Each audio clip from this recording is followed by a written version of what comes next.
Hey, how's it going? I'm Links, and today I'm going to show you how to get at least 9,000 points on the Knighthood boss battle against Belgius on Hell difficulty for week 49. This week the missions we have are clear within 8 turns, clear with all heroes having more than 40% HP, use rank 3 skills 2 times, and also defeat the last enemy with a giant hero skill. For that we're going to use this team. This is the top ranking team. At the moment there's also some other teams that utilizes these units. Well, I didn't really have Matrona leveled up, and I actually didn't have Helbram leveled up, but I did use a level 90 token on him. So I did get him up. I wasted a lot of Super Awakening coins because his ult is only 1/6, so I had to waste a lot more. Yeah, this is the team we're gonna use. We're gonna utilize Helbram. Well, I do have his Holy Relics. He's gonna give himself a little bit more stats. That's gonna give us a little bit more points, and he's also gonna get a little bit more points from boosting his own stats from his passive. But what we really need him for is his stance cancelling and buff cancelling card, because that's gonna give us a little bit more points when the right hand side mob uses this card, which is going to increase all the stats of, well, all enemies by a certain amount. We're going to be able to remove that with the ultimate and sort of give us a little bit more points. We are of course going to use Skadi because she can apply, for one, she can apply debuffs to herself. That's going to come in handy, I'm going to show you that. And two, she has a heal, that's really nice, and she's also a giant, so she works for the final mission here. We're going to use Gopher for his, well, you do need his Holy Relic. It's going to give us attack related stats by 25% for 2 turns. And then we also have a King for his shield, and his ultimate will be able to remove debuffs from all allies and buffs from enemies, so that is sort of working as well as the Helbram card. And I'm assuming that's sort of the reason why you want him, because removing both buffs and debuffs, removing debuffs is gonna give us at least 50 points per debuff removed.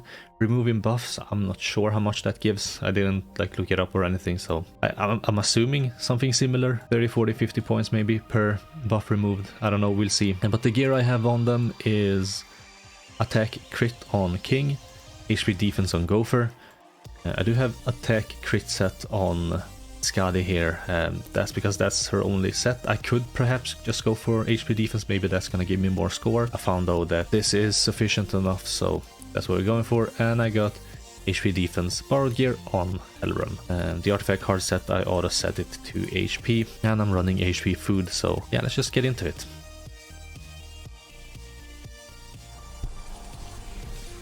So there are a few things you have to keep in mind, and even if you only manage to complete 3 of the missions, you will be able to get over 9,000 points with this team. If you manage to complete only 2 of the missions, it's going to be less than that. I think 8,000 points or something along those lines, depending on how many debuffs you can remove. Because if you look here, for each debuff we remove, we're going to get 50 points. For each buff we remove, we're going to get another, I don't know how many points. I guess we can find out. What we're going to do is, turn 1, we're just gonna waste some cards, and we're gonna attack into Belgius himself, because that's gonna miss. We don't want to deal too much damage to the side mobs, because if we deal too much damage to the side mobs and then we use a King ult to sort of remove debuffs and buffs, I guess. Because if we do that, if we damage them too much and then use a King ult, then of course they're gonna die, and we don't want that. We want them to stay alive, because 3 attacks are gonna kill Belgius. He takes 33% of his damage every attack, unless of course he heals, you attack 3 times or 2 times and then you wait, and then you can attack 2 more times. So you can sort of match it like that. Here we're gonna get Gopher's ult, although I can possibly get King's ult here. I think that might be what I'm gonna do, and I'm not gonna go get Gopher's ult just yet. So I want to use King's ult before I get Gopher's ult. I am afraid I might deal too much damage with King's ult in that case. 25% attack related stats is huge. What we are gonna do is we're gonna get King's ult. So here we have 8 debuffs. That's gonna be 400 points. It's a little bit unfortunate that I can't wait 1 more turn, because I would have loved to remove these debuffs. But they do last, or these buffs, but they do last for 5 turns. I am not too worried about that. So what we're gonna do here is that I'm gonna debuff myself like that as well. I guess we'll move one of... hold on, is Helbram's ultimate an AoE, is it a single target? On all enemies, alright, so that's gonna cancel the buffs if I get his ult. Maybe I should do that, but I guess that can wait, We do have 8 turns to play with, and I don't want to kill them too fast, so we haven't removed any buffs yet, but we do have 400 points for removing debuffs. No, that's actually good, we can get a gold merger with Gopher without getting his ultimate. And that way we can also sort of maybe start getting a...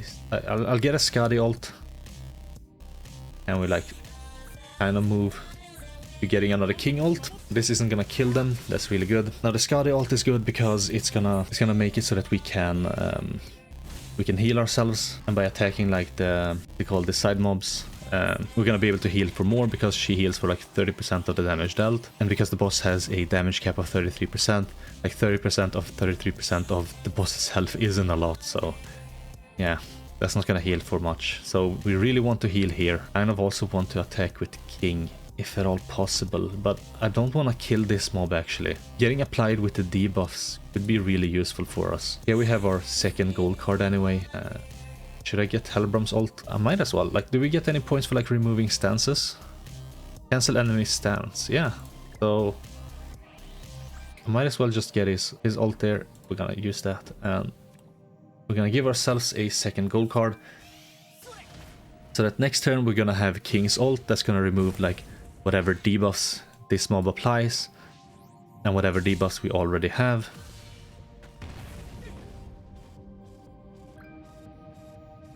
Hopefully we don't take too much damage, you know. Yeah, of course it's one of those petrify and not like the attack cancelling. Alright, so we're not gonna remove too many debuffs. This is another 4 debuffs, so another 200 points. And of course another, I don't know how many points for removing the buffs there. That's what we're gonna do. And I guess we can just use the gold cards. Now this isn't gonna benefit from the Gopher buff.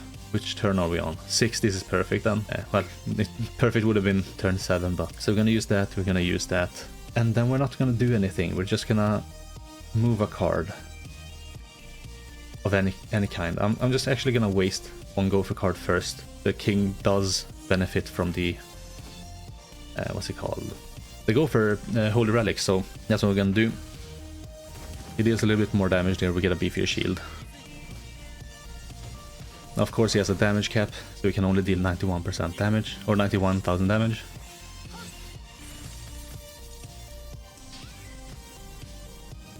Alright, now we can cancel a stance, and then we can attack with Skadi, and that should clear it. Because we have cleared the mission where we need to use rank 3 skills 2 times, everyone has above 40% HP, we're gonna clear it within 8 turns and defeat the last enemy with a giant hero. Now this isn't gonna kill, but it is gonna cancel a stance. So how much points do we get for removing buffs? So that's 50 points per buff as well, so I think this is gonna be a lot of points. We're gonna get some more points for cancelling the stance, and then for like killing the boss with a giant hero. So yeah, that's what we're gonna do. Alright, this wasn't too bad overrun. If we're lucky, that's gonna be over 12k points. I'm doubtful. I'm still thinking like 11k or something. Yeah, 11.4. We could have like removed buffs with king some more times, I suppose, or removed some more buffs or whatever. Like if we would have gotten like another 200 points, that would have been another like 400 points total, I guess. Because we're clearing all the missions, we're getting like the percentages, and like if I would have done the same with like my other run, I would have gotten over 12k points. But yeah, anyway, that's how you do it. Hope you found the guide helpful, or at least a little bit useful. Hope you liked the video. Thanks for watching, and I guess I'll catch you in the next one. Bye.